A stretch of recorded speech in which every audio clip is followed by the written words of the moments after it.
Doesn't matter what you think. This is the best iPhone of 2025. I'm gonna repeat that. The iPhone 17 is the best iPhone of 2025. Now, some people might want the Pro Max, which makes sense. It's a big device. Or some people might want the Air. I mean, maybe it's light. But this device is the most well-balanced iPhone you will get this year. And this is the one device that will fit 99.999% of iPhone users. Most of us are not pro photographers, we're not creators like myself. Most people just want a good phone. And I feel this year, Apple has delivered it with the iPhone 17. Let's jump in.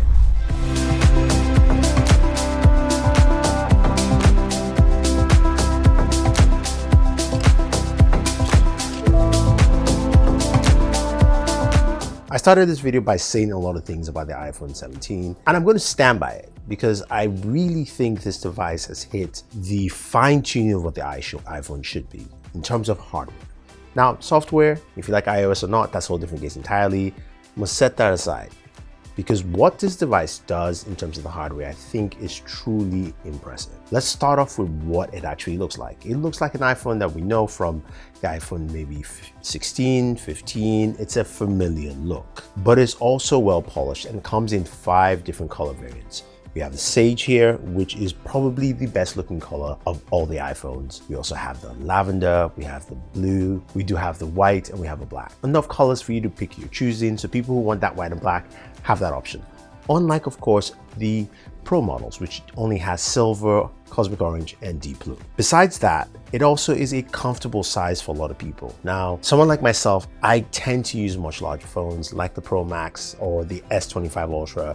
I've got bigger hands, it's fine, that's for me. But most people want something more comfortable, easy to use.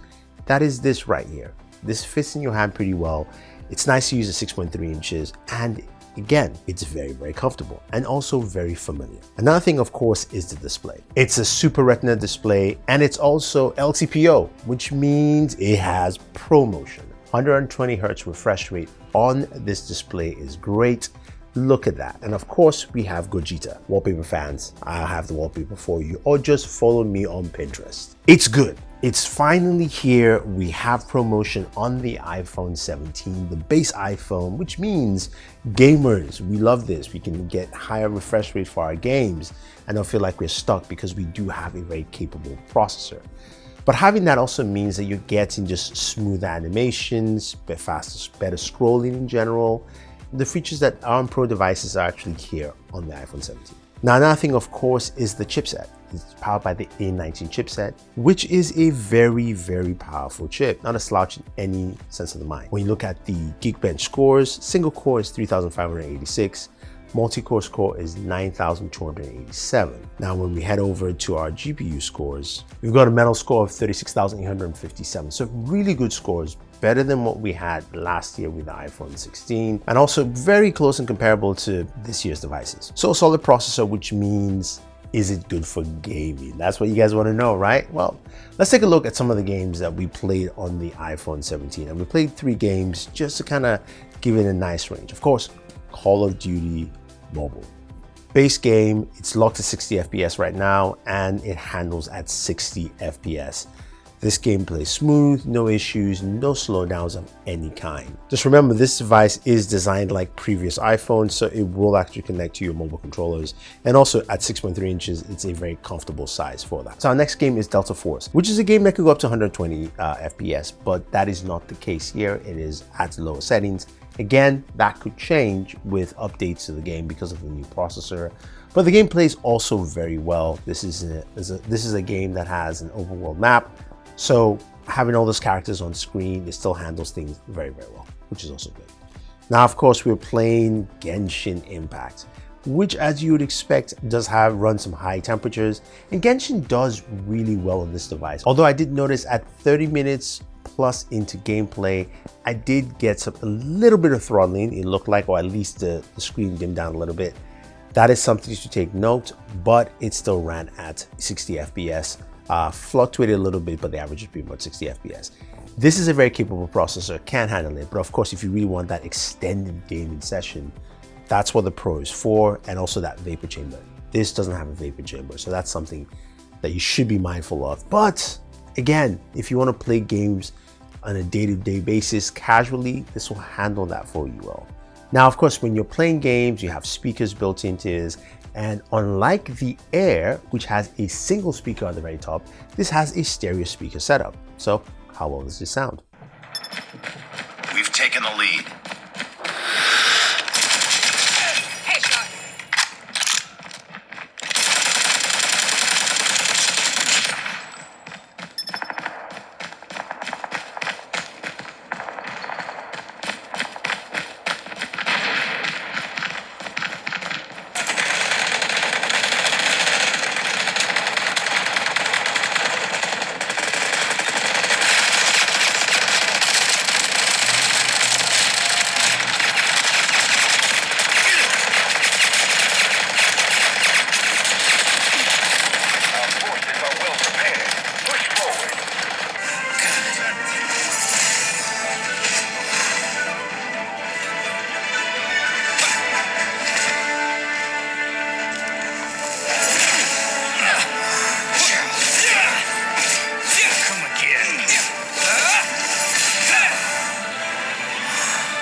Speakers sound good, very clear, very clean, not as loud as the others, and definitely check out my speaker video on the iPhone 17 line to see how it stacks up against the other devices. But I can tell you this, it is definitely better than the Air, which is a more expensive device than the iPhone 17. So another thing also to put in mind is that Apple announced new chips. They have the C1X, which is a new 5G chipset.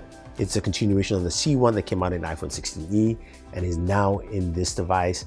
It works well. I had no complaints with it, but they also have another chip called the N1. This is the Bluetooth Wi-Fi chipset as well. So Apple has a more integrated ecosystem for all the chips. Nothing from Qualcomm or anyone else in this device. And there are some benefits to that and also probably some downsides. Now, the benefits, of course, is that every single chip in this device is now an Apple chipset, so which means better battery management, better utilization, and better optimization of the chips, whether it's the Bluetooth, Wi-Fi, all that stuff can be done easily on this device. Now, on the downside, they don't have the expertise of Qualcomm over the years. We'll see how that turns out, but looking at the C1, looks like that handled pretty well, so I think Apple's on the right path when it comes to that. Now, the cameras. This is where, of course, a lot of people care about the most because we take photos every single day on our smartphone. We have this dual camera setup right there. This is a dual pixel camera setup. Now, the top camera, which is the main sensor, is a dual pixels camera, 48 megapixels, both are 48 megapixel lenses. The second is an ultra wide. Now, with these cameras, you're getting some really nice imagery, which is great. Kind of follows the line, and also this is the same image science and algorithm you have across the iPhone line. So at least on the main camera, whether you're going from the 17 to the Air to the Pros, these should be the same image quality across the board. And that's something that Apple does consistently well. And looking at the images on here, it looks really good, whether it's ultra wide, whether it's regular, whether it's just, people. I will give them a shout out on skin tones. I think this year Apple fixed the issue they had with darker skin tones like my own, where it was more of a single blend as opposed to having a more natural mixed blended shading across skin tones. They've done a much better job on darker skin, black skin, which is great. So I like that. But overall, Apple also does a really good job on image composure. So your images look pretty good and tight across the board. Another thing that's really good is the center stage camera, which is the front-facing camera on this device. What I do like is that I can pull up my center stage camera, put it in 16:9 with the front-facing camera, and have a very, very good image. I'm recording now at 4K 30. It looks very good. It gives you a different perspective of what you're actually seeing right here. What I do like is that I can pull up my center stage camera, put it in 16:9 with the front-facing camera, and have a very, very good image. I'm recording now at 4K 30. It looks very good. It gives you a different perspective of what you're actually seeing right here. And I think this is going to be a game changer for a lot of people. Then, of course, there is the battery life. This has a pretty good battery at 3,600 milliamps. Definitely bigger than the Air at 31. Definitely less than the Edge, which is at 39, the Galaxy S25 Edge. but it's still well balanced and does a good job. Now, it doesn't last the whole day like I would like, but I think again, this is something that most Apple users are used to in terms of that balance. Okay, so it seems like I just spent like 10 minutes glazing an iPhone. I know. I'm an Android user. I always will still use my Android devices. But I have to say, I think they've done a stellar job on this device. Now, don't mind me, there's still issues and things they should fix.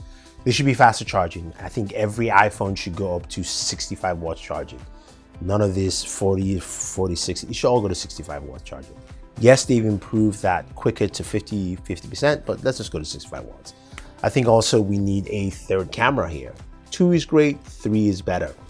That's just the way it is. I think that will be very nice. And of course, a bigger battery. This is where I have a radical solution for people like Apple and Samsung here, is that because you guys are the two largest manufacturers, maybe you should do something where your Pro line, like in this case with the iPhone, the 17 Pro and the 17 Pro Max, have traditional lithium batteries. Those are the things you can add bigger batteries in there, and you've done that this year. You've shown us you can. And then devices like the Air and the 17, which are smaller and thinner, can get silicon carbon batteries, where you can actually get a more condensed, bigger battery there, so that we have the same battery life across the board, or at least very close across the board. And you kind of divvy up. Now, I know silicon carbon batteries do not have the same amount of charge cycles as traditional lithium, usually half that, so there's that concern. A novel notion that is maybe bring back the idea of replaceable batteries. I know it's not gonna come back, but you get the idea. What I think we have with the iPhone 17 is something that is probably Apple's best polished device. You've got something that hits the balance at a price point of $799. It's a great deal. It's a great deal if you want to upgrade. It's a great deal for iPhone users. And I think a lot of people like it with the features and also the way the camera is, and that center stage is impressive. So if you have any questions in your comments, or you think I'm wrong, you think the Pro is the best iPhone this year, if you think the Air is the one you should hold up, leave your thoughts down below. Otherwise, guys, thank you and always enjoy your entertainment. And yes, this is still the best iPhone. I'm not glazing.